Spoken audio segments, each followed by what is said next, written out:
ओम श्री मात्रे नमः। जो अगला 10वां नाम है ललिता सहस्त्र नाम में मनोरूपेक्षु को दंडा। जप नामावली में ओम मनोरूपेक्षु को दंडाय नमः। इस नाम का अर्थ क्या है? इसका अर्थ है कि जो मन का स्वरूप है वो ईख की तरह है, जो शुगर केन होता है। ईख का धनुष जो हो गया उस तरह से मन का स्वरूप होता है। इक्षु का मतलब होता है ईख या गन्ना या शुगर केन, उसे इंग्लिश में कहते हैं। कोदंड का मतलब होता है धनुष। तो ये मन का रूप है। तो ये जो ईख का धनुष है ये देवी माता ने अपने बाएं ऊपर के हाथ में ले रखा है। जो अधिष्ठात्री देवी हैं वो है मंत्रिणी देवी, जिन्हें हम श्यामला देवी भी कहते हैं, जो बुद्धि की अधिष्ठात्री देवी मानी जाती हैं।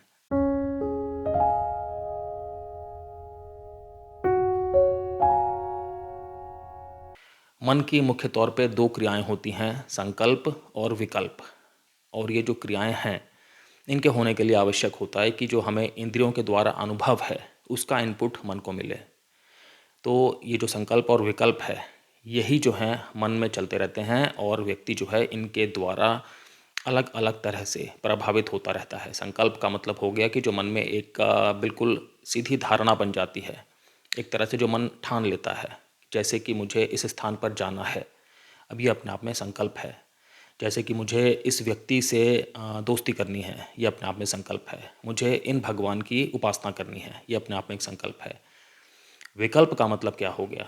विकल्प का अर्थ है कि जब हम आत्ममंथन करते हैं, जब हम अपने विवेक का इस्तेमाल करके जो भी मन में एक धारणा है उस पर हम प्रश्न लगाते हैं और तर्क संगत अपने मन में बात करते हैं, आत्ममंथन करते हैं, वो होता है विकल्प। जैसे कि ये जो मैं साधना करूँगा क्या ये मेरे लिए उपयोगी है, ये अपने आप में एक विकल्प है। ये जो इस व्यक्ति से मैं मिलने जा रहा हूँ क्या ये मुझसे ठीक से मिलेगा, ये अपने आप में एक विकल्प है। ये जो मैं मिठाई खा रहा हूँ क्या ये मेरे स्वास्थ्य को नुकसान देगी, ये अपने आप में एक विकल्प है। तो संकल्प का अर्थ हो गया बिल्कुल सीधी इच्छा, बिल्कुल मन ने ठान लिया है, बिल्कुल मन ने एक निर्णय ले लिया है। जो एक तरह से किसी भी विषय के लिए या किसी भी व्यक्ति के लिए, किसी भी वस्तु के लिए मन में जो एक बिल्कुल स्ट्रॉन्ग प्रतिक्रिया आ गई है कि हाँ मुझे ये करना है, वो चीज़ हो गई संकल्प।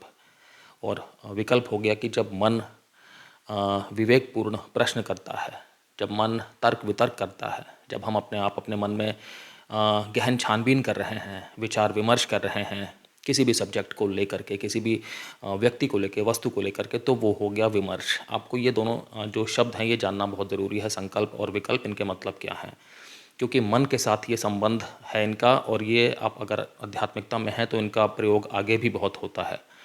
ठीक है, तो मन में क्लैरिटी होनी चाहिए कि संकल्प और विकल्प क्या होते हैं। तो ये जो मन है, जो मन रूपी ईख का धनुष है, जब हम माँ ललितांबिका का ध्यान इस तरह से करते हैं कि उनके हाथ में उन्होंने ये ले रखा हुआ है, तो हमारा मन समाधि में स्थिर होने में हमें मदद मिलती है। जिस तरह से जो धनुष है उसकी प्रत्यंशा जब अपनी तरफ तेज़ खींची जाती है, वेग से खींची जाती है, स्थिरता के साथ में खींची जाती है, तभी हम दूर दूर के जो लक्ष्य हैं उन्हें भेद सकते हैं, निशाना लगा सकते हैं।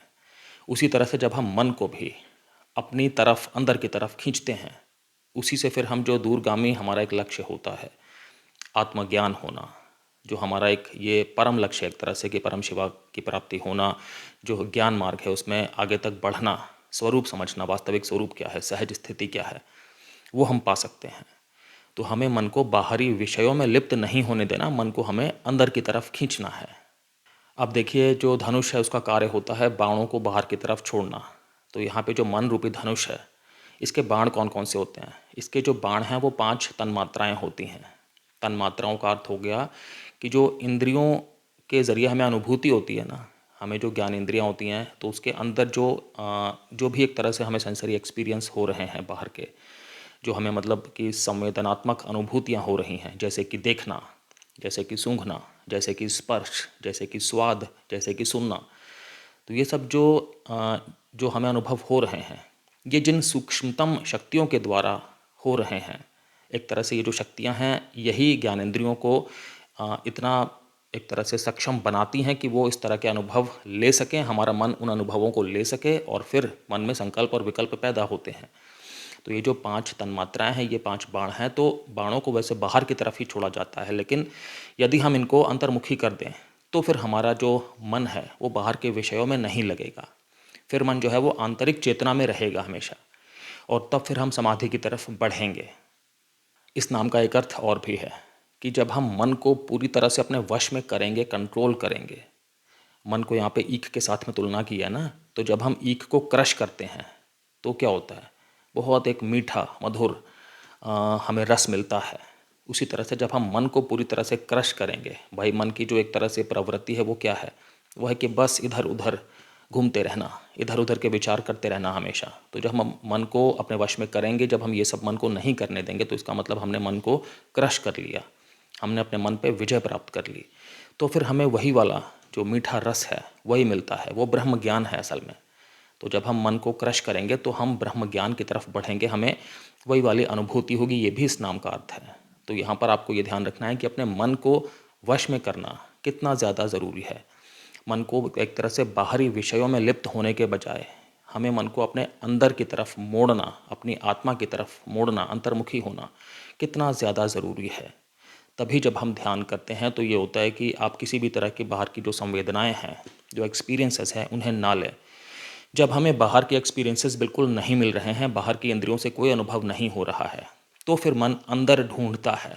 मन जो है अंदर हमारे कितना कुछ है, मतलब पुराने जन्मों में जो कुछ भी हमारे साथ घटित हुआ है, जो भी हमने सीखा है, जो भी हमारे संस्कार हैं, इम्प्रेशंस हैं, वो सब अंदर ही स्टोर हैं। फिर मन वहाँ पर घूमता है और फिर हमें अलग अलग अनुभव होते हैं। अगला नाम है पंच तन्मात्र सायका। जब नामावली में लेंगे तो ओम पंच तन्मात्र सायकाय नमः। इसका अर्थ हो गया कि जो पांच तन्मात्राएं हैं वो ही पांच बाण स्वरूपी हैं। अब इनका जो स्थूल स्वरूप है वो हो गया पांच पुष्पों वाला। कामदेव के पास जो पांच बाण होते हैं, जो एक तरह से बिल्कुल हृदय को आकर्षित कर देते हैं, व्यक्ति को प्रेमातुर कर देते हैं, जो प्रेम से संबंधित है, वही पांच जो बाण हैं वही देवी माता के हैं यहाँ पर। अगर हम इनका स्थूल स्वरूप में वर्णन करेंगे तो कमल का फूल, रक्त कैरव, कल्हार, इंदिवर और सहकारज जो एक तरह से आम्र पुष्प होता है, मैंगो का फ्लावर। इनके कार्य क्या क्या होते हैं? शोषण, मोहन, संदीपन, तापन और मादन। ठीक है, अब ये तो स्थूल स्वरूप हो गया पांच बाणों का। सूक्ष्म में हम देखें तो तन्मात्राएं हैं।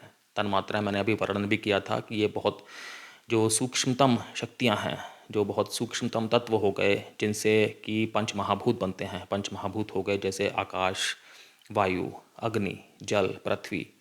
इनसे ही हमारे सूक्ष्म शरीर का, जगत का, हमारे स्थूल शरीर का सबका निर्माण हुआ है। तो पंच तन्मात्राएं जो हैं ये बहुत ज़्यादा मतलब इम्पॉर्टेंट हैं और बहुत ज़्यादा प्रबल हैं। पंच तन्मात्राएं जो हैं ये बाण की तरह से प्रयोग होती हैं मन के धनुष द्वारा।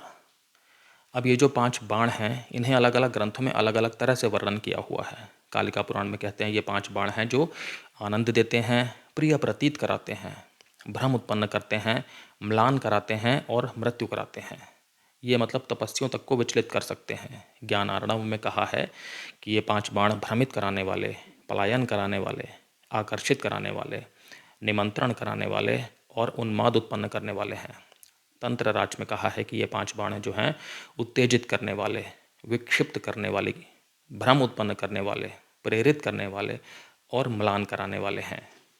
तो ये जो शब्द वाली तन्मात्रा है या नाद वाली तन्मात्रा है, इससे जो आकाश तत्व है उसका निरूपण होता है। फिर उसके बाद हो गया जो स्पर्श वाली तन्मात्रा है, इससे वायु तत्व का निरूपण होता है। फिर जो रूप वाली तन्मात्रा है उससे अग्नि तत्व का निरूपण होता है। जो रस वाली तन्मात्रा है उससे जल तत्व का निरूपण होता है। और जो गंध वाली तन्मात्रा है उससे फिर पृथ्वी तत्व का निरूपण होता है। तो ये जो तन्मात्राएं हैं ये इन पंच महाभूत के बनने के पहले, जब जो ब्रह्मांड है वो प्रकट ही नहीं हुआ है, व्यक्त ही नहीं हुआ है, अव्यक्त है ब्रह्मांड। और ब्रह्मांड के अंदर जो भी जड़ और चेतन है ये अविभाज्य हैं। तब ये जो तन्मात्राएं हैं वहाँ पर भी हैं। और ये तन्मात्राएं फिर जब एक तरह से सब कुछ बनना शुरू होता है, रचना सृजन शुरू होती है, तो ये तन्मात्राएं इस तरह से इन पंच महाभूतों को बनाती हैं।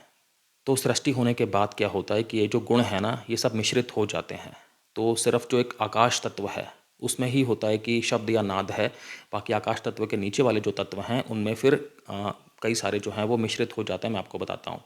आकाश तत्व में तो सिर्फ शब्द या नाद वाली तन्मात्रा हो गई।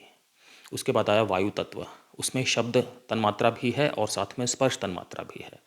उसके बाद आ गया अग्नि तत्व, उसमें शब्द तन्मात्रा भी है, स्पर्श तन्मात्रा भी है और रूप तन्मात्रा भी है। उसके बाद आया जल, वहाँ पर शब्द तन्मात्रा भी है, स्पर्श तन्मात्रा भी है, रूप तन्मात्रा भी है और साथ में रस तन्मात्रा भी है। फिर आया लास्ट में पृथ्वी तत्व, तो इसमें पांचों तन्मात्राएं हैं।